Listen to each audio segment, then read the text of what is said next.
రసస్వరూపులైన ప్రేక్షక మహాశైలకు నమస్కారం. ఈరోజు మన జీవన్నాటకం కార్యక్రమంలో పాల్గొనడానికి నేటి పౌరాణిక నటీమణి గూడూరు సావిత్రి గారు విచ్చేసి ఉన్నారు. ఈమె చంద్రమతి, బాలనాగమ్మ, సావిత్రి, సీత, మీరాబాయి, సక్కుబాయి మొదలైన స్త్రీ పాత్రలతో పాటు కృష్ణుడు, రాముడు, కార్యవర్ధిరాజు, బిల్వమంగళుడు లాంటి పురుష పాత్రలు కూడా అమోఘంగా నటించి ఆంధ్ర ప్రేక్షక లోకాన్ని ఆశ్చర్యంలోనూ తన్మయత్వంలోనూ ముంచి వాళ్ళలాడించారు. అమ్మా నమస్కారం. అమ్మా నమస్కారం అండి. మా జీవన్నాటకం కార్యక్రమానికి మీకు మా హృదయపూర్వక స్వాగత సుమాంజలు. మీరు చాలా నాటకాలు ఇటు స్త్రీ పాత్రలు అటు పురుష పాత్రల్లో నటించారు. ఆంధ్ర రాష్ట్రం యావత్తు మంచి పేరు ప్రఖ్యాతలు మన్ననలు పొందారు. అసలు ఈ నాటక రంగంలోకి మీరు ఎలా ప్రవేశించారు? ఏ వయసులో మీకు ఈ అంకురార్పణ జరిగింది? కాస్త వివరంగా మన ప్రేక్షకులు చెప్తారమ్మా. నాటక రంగంలో నేను ప్రవేశించడం నా 5 ఏళ్ల వయసులో ప్రవేశించానండి. అమ్మా, దీనికి మా అమ్మగారి ప్రోత్సాహమే కారణం. మా అమ్మగారు ఏదో ఒక రంగంలో, చదువులోనో, సంగీతంలోనో, నాటకాల్లోనో, దేనిలోనైనా ఒక ఉత్తీర్ణురాలు చేసి తనకు తనే సాటి అనిపించుకోగల శక్తి ప్రసాదించాలని భగవంతుడు కోరేది. నన్ను చిన్నప్పటి నుంచి అదే నాకు బోధించేది. మీ అమ్మగారు ఏం చేసేవారమ్మా? మా అమ్మ నాకు ఊహ తెలిసిన తర్వాత మా అమ్మగారు మామూలుగా కుటుంబ స్త్రీ ఏమనండి. అంతకుముందు సురభి కంపెనీని స్థాపించి ఆమె హీరోయిన్ పాత్రలు వేసి గొప్ప పేరు కట్టించారని చెప్పారు. నాకు తెలియదు, చూడలేదు. అమ్మా, అయితే మీరు సురభి కుటుంబం నుంచి వచ్చారు? అవునండి, సురభి కంపెనీ కుటుంబం నుంచి వచ్చాను. కానీ మా అమ్మగారు చాలా కాలంగా నాటకాలు మానేసి వ్యవసాయం చూసుకుంటే ఒక దగ్గర ఉండిపోయారు. కానీ మేము పుట్టిన తర్వాత మేమందరం మా అమ్మగారికి 4 ఆడపిల్లలు అవ్వటం వల్ల వీళ్ళను కూడా ప్రయోజకులు చేయాలి, మగపిల్లలైనా ఆడపిల్లలైనా సమానంగా చూడాలనే దృక్పథం మా అమ్మగారికి. అందువల్ల బాగా చదివించాలని, ఉత్తీర్ణురాలు చేయాలని అనుకున్నారు. మిగతా ముగ్గురులో 2 చనిపోయారు. మా అక్కగారు దీనిలో రాణించలేదు. తర్వాత నన్ను 5 ఏళ్ల వయసులోనే సురభి కంపెనీ అని న్యూ పూర్ణానంద డ్రామాటిక్ థియేటర్స్ అని అవేటి నాగేశ్వరరావు గారి కంపెనీ, అవేటి వారి కంపెనీలో ఆ 5 ఏళ్ల వయసులోనే చేర్పించడం జరిగింది. అంటే సురభి నాకు తెలిసి కొన్ని ఇంటి పేర్లతో వనారస, అవేటి, రేఖాందర్ ఈ ఇంటి పేర్లతో ఉంటాయి. అందులో మీరు అవేటి. చాలా సంతోషం. మా గురువు గారు అవేటి వారే, మేము అవేటి వారే. అచ్చా, ఆ విధంగా నాటకరంగం ప్రవేశం జరిగింది. మంచిదమ్మా. మొట్టమొదటి నాటకంగా ఏ నాటకం మొట్టమొదటి? ఇప్పుడు 5 ఏళ్ల వయసులో అన్నారు కదా, ఏ నాటకం వేశారు? హరిశ్చంద్రలో లోహితాసుడు వేశానండి. లోహితాసుడు. ఆనాటి అనుభవాలు, ఆనాడు నాటక రంగ స్థితిగతులు కాస్త సమీక్షించుకొని ముందుకెళ్దాం. ఆనాటి నాటకాలంటే చాలా పకడ్బందీగా ఉండేటువంటి, అందులో నిర్వహించేవారు అవేటి నాగేశ్వరరావు గారు చాలా గొప్పగా ప్రతి వేషాన్ని కూడా, చిన్న వేషాన్ని కానీ పెద్ద వేషాన్ని కానీ సమానంగా తీసుకొని ట్రైనింగ్ ఇచ్చి చెప్పించేవారు. ఆయన ఎంత గొప్పగా ట్రైనింగ్ ఇచ్చేవారంటే, నా లోహితాసుని వేషానికి అప్పట్లో 3 పద్యాలు పెట్టారు, 2 పాటలు పెట్టారు, పోర్షన్ రాసిచ్చి డైలాగ్స్ వరకు ఆయన చెప్పించారు. చెప్పిస్తే అది పౌరాణిక భాష కొంచెం కఠినంగా ఉంటుంది కదండి. అందువల్ల నాకు ఆ చిన్నపిల్ల అవ్వటం వల్ల నోరు సరిగ్గా తిరగనందువల్ల ఈ పూలదావు చక్కగా ఉన్నది, దీనిని మా కాలకంటికి ఇచ్చేదను, ఆమె చాలా సంతోషించును అని చెప్పమన్నారు. ఇదే డైలాగ్. అప్పుడు అంతా చెప్పాను కానీ మా కాలకంటికి ఇచ్చేదను అని చెప్పడం మొదలుపెట్టాను. దాంతో 4 సార్లు దండించి లాభం లేదు, నువ్వు రేపు ప్రొద్దున ఇక్కడికి వచ్చేసరికి ఆ 2 కీలు పలకాలని కొంచెం భయం పెట్టి పంపించేశాను. తెల్లారేసరికి ఫుల్గా జ్వరం వచ్చి ఆ జ్వరంలోనే నేను కాలకంటికి కలవరించడం మొదలు పెట్టానంట. 2 కీలు బదులు మీరు ఒక్క కీ అన్నాను. అందుకని అమ్మాయి చిన్నపిల్ల కాబట్టి నువ్వు తిరగటం లేదు, కొంచెం ఆంధ్రనామ సంగ్రహం కానీ అమరు కోసం కానీ చెప్పిస్తే సంస్కృత పదాలు పలకడానికి ఈజీగా ఉంటుంది పాపకి అని తెల్లవారి బాలచంద్రం గారిని ఆయనకు సంస్కృతం చెప్పేవారు. ఆయన దగ్గర ఈ 2 చెప్పించి సంగీతం కొంచెం శృతిలో కలవాలంటే సంగీత జ్ఞానం ఉంటే ఇంకొంచెం బాగుంటుంది.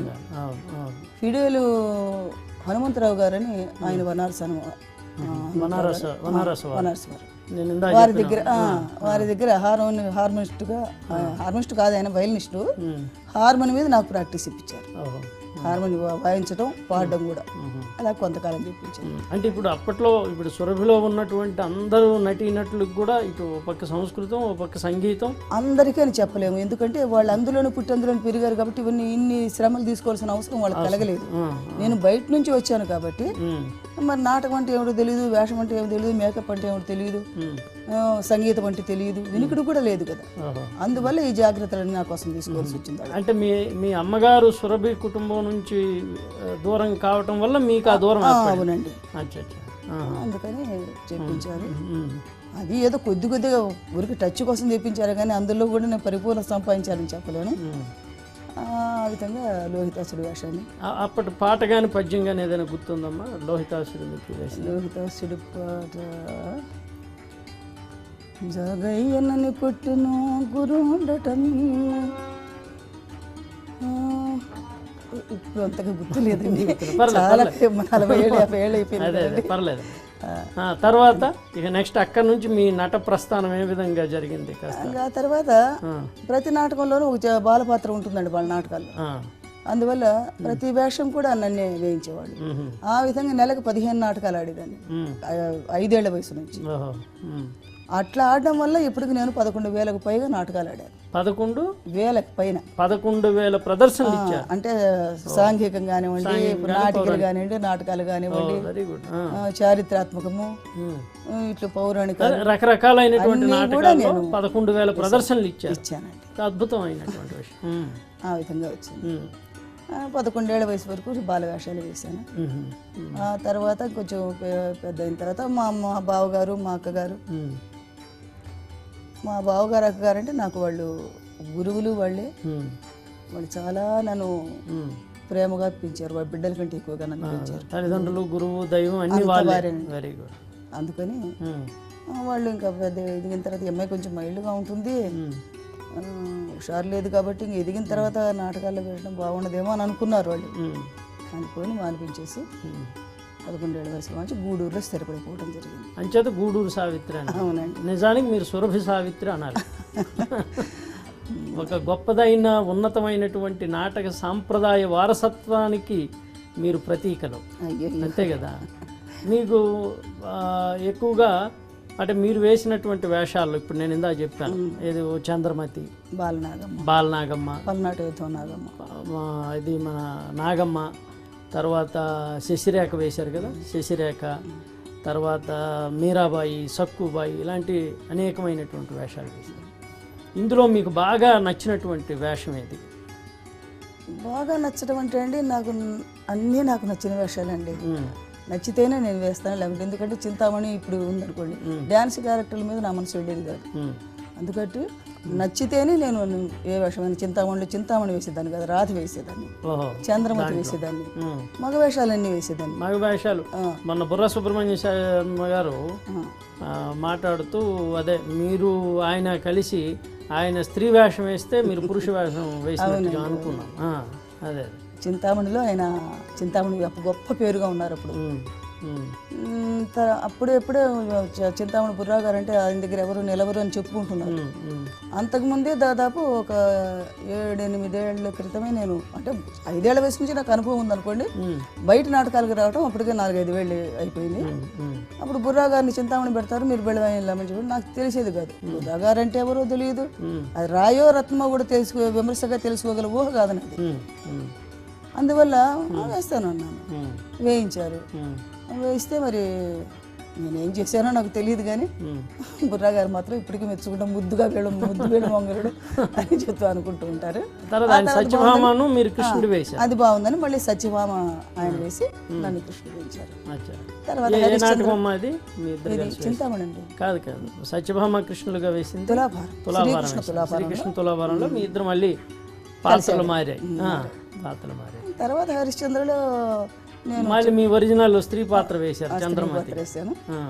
నక్షత్రుడు ఆయన అన్నిటికీ సమర్థులు కాబట్టి బుర్రా సుబ్రహ్మణ్య శాస్త్రి గారు నక్షత్రుడు వేశారు. అంతకుముందు వేషం వేసి చదువుకొని వేసేదాన్ని. ఇప్పుడు అలా కాకుండా ఒక పరిజ్ఞానం.